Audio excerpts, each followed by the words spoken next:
Really good to be here with this Unite conference, and can I just welcome and acknowledge my Labour colleagues who are here with me. If they perhaps want to stand up at the back.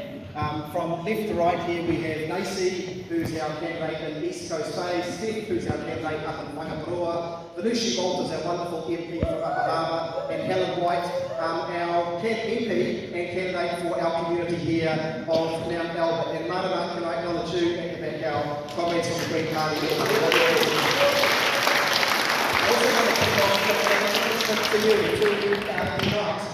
I was working at Trades Hall for the Amalgamated Workers Union in 2002 when the plan was coming together to launch Unite in its current form. And in fact, my wife was working for Unite at that time as the union was being brought together.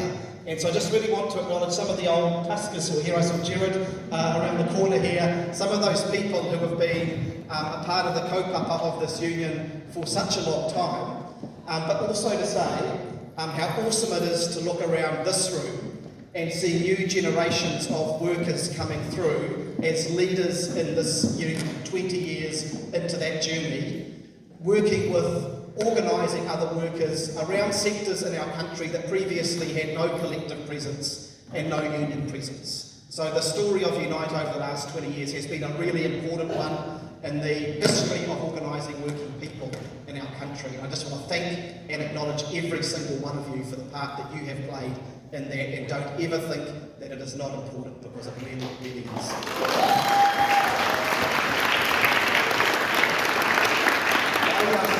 Today I basically want to do one thing, and that is to try and motivate you to play your part in winning this election for a progressive government for working people again.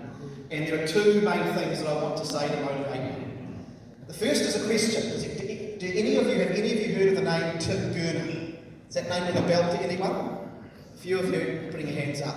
Well, if you want some motivation for yourselves and your colleagues and working people around New Zealand, open up your phones after I finish speaking and look up Tim Gurner.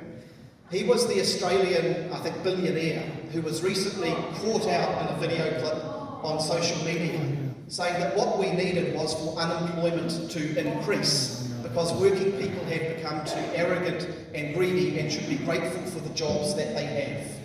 If you need any motivation this election for the kind of country that we want for ourselves and future generations versus the kind that we will have under a National Act right-wing government, that is it. Because those are the people who are bankrolling the National Act campaign, and those are the sort of policies that they will implement if they come into power and have a government here in New Zealand.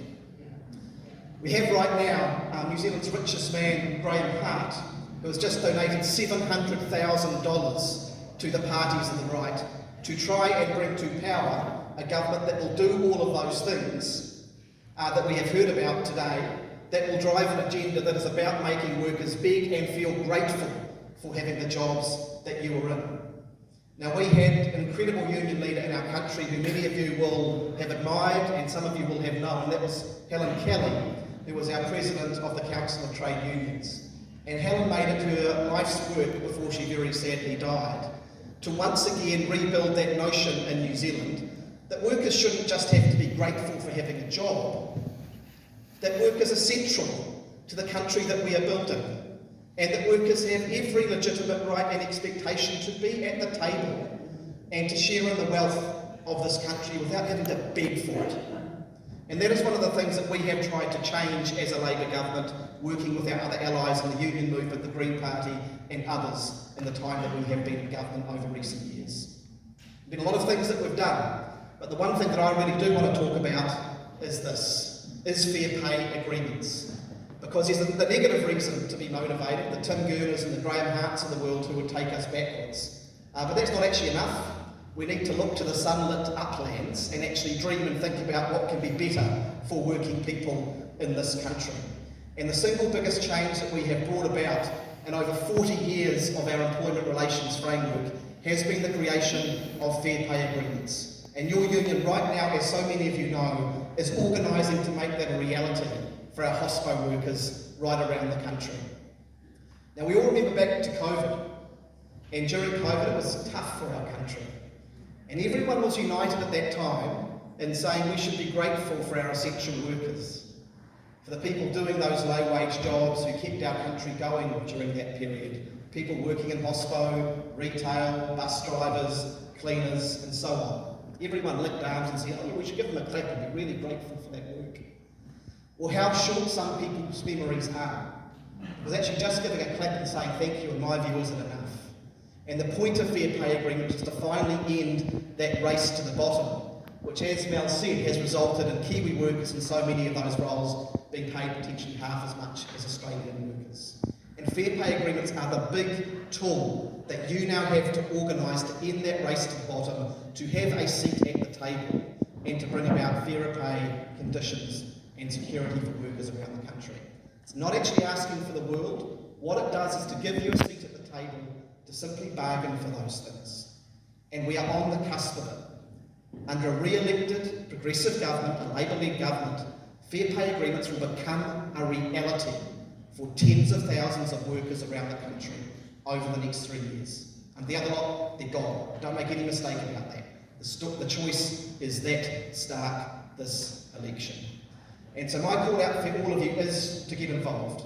You're all unionists, you know what organising is. It's issues plus activists. We know what the issues are.